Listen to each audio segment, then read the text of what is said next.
Dang. So immediately, first off the bat, the top feels like beautiful glass to me. The top end, it just has a ring to it. That's awesome. So full body, the top is excellent. It's really interesting that it doesn't feel compressed, but it also doesn't get a lot louder when I really strike it, which as a producer, again, that's actually a really nice characteristic because you're not having to go in the song and be like, man, you know, the player or I just played it kind of hard and now I have to duck that down. It gets more intense, but it doesn't get louder, which is so interesting. And it's more about the body, the mid and the body range of the guitar. It feels like it has an auto leveler in it that doesn't like take out the life of the guitar, but it also doesn't bite your head off, you know, when you play loud. For anyone, if you're playing, you know, in the studio or even live and you have a pickup in your guitar, it's kind of nice because you're not gonna have to throw a heavy compressor on this to contain.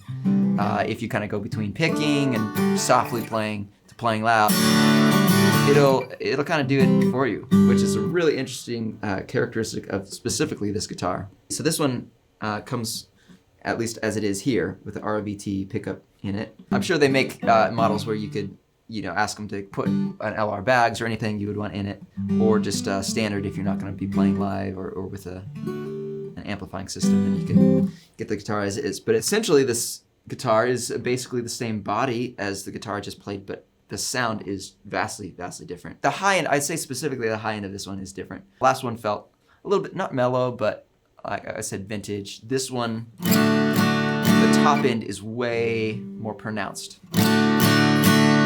So it's just a brighter sounding guitar. The lows are, I said a bit earlier, more contained. It feels like nicely controlled. They just kind of sit in this space as you play it. That it doesn't, like, I don't know, feel muddy, but it also doesn't. It's not weighty. It's not super weighty. It's just kind of balanced. So if you want some jangle, if if you like guitars that have a lot more jangle in them, a lot more kind of that classy high end, this guitar is definitely for you. It's really a preference thing. Like some people, the guitar I just played might not like the warmth of it. They might want something that actually feels a bit brighter. I would say if you're looking for something that has more openness on the top end, you know, this guitar is much more in alignment with that. I think a lot of people would like this guitar because it's just a great sound. It's just a great sound. It's not like, oh, it's not too warm, it's not dark, it's not too bright and cutty. It's just like right down the middle. This guitar, the front is spruce, and the sides and the back are East Indian rosewood. That nice kind of deep red finish on the guitar. You got the pick guard that's kind of the turtle pattern there. You got ebony, but it's a bit lighter ebony. Both the bridge and the fretboard has this really cool blonde mixed with ebony. The wood is ebony, but the coloring of it is actually really nice.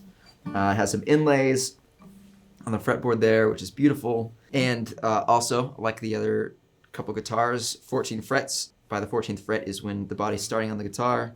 So you can, get up here and play a little bit. I do actually a good bit of pop production as well as writing. And it feels like this guitar would work in that kind of genre really well, in that kind of writing. Again, because it has some excitement to the high end, right? So it feels like a little bit more of an exciting guitar. So maybe upbeat, like I would say this guitar feels really upbeat to me. If you're, leading worship, the first song of the set, you're usually trying to get that, upbeat sound. And so it feels like it would be really well on that's like, This Is Amazing Grace, right? Or something like that. Like, all I say is just like straight down the middle. As a worship leader, as a player. Yeah, in a cool pop way too, just that sparkle that it has on it is great.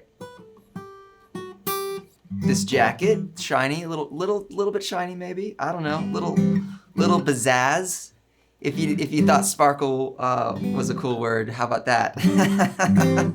But yeah, something that maybe a little bit more slick. It doesn't have to be overly crazy, but yeah, it's just something kind of slick. I think that's what it makes me feel. I'm sorry, Jeremy Camp, but you're the first one that came to mind. I don't know why, dude. I can just see you with your big muscles up here. I think that's why, because you got you got big muscles, so you're gonna play it loud. And so you're gonna need a guitar that can handle that. If you work out, this is even more so the guitar for you, because it can handle it. I would say maybe more of a lead singer. If you're playing and singing, right, you don't necessarily have the mental capacity as much to think about dynamics, right? Because you're probably focusing more on your singing than you're playing. So this guitar feels like it does a bit of the work for you, you know, whether you're playing loud or soft. It'll kind of do a bit of that work of auto, helping you, you know, kind of, it auto compresses or auto levels a little bit for you, which is, it might sound weird, but yeah, I feel like a lead singer would, yeah, love this guitar. Yeah, this very much feels like a $3,500 guitar that does a bit of the work for you. The cost is worth it to me if you're looking for something that, a tool that does its job really well.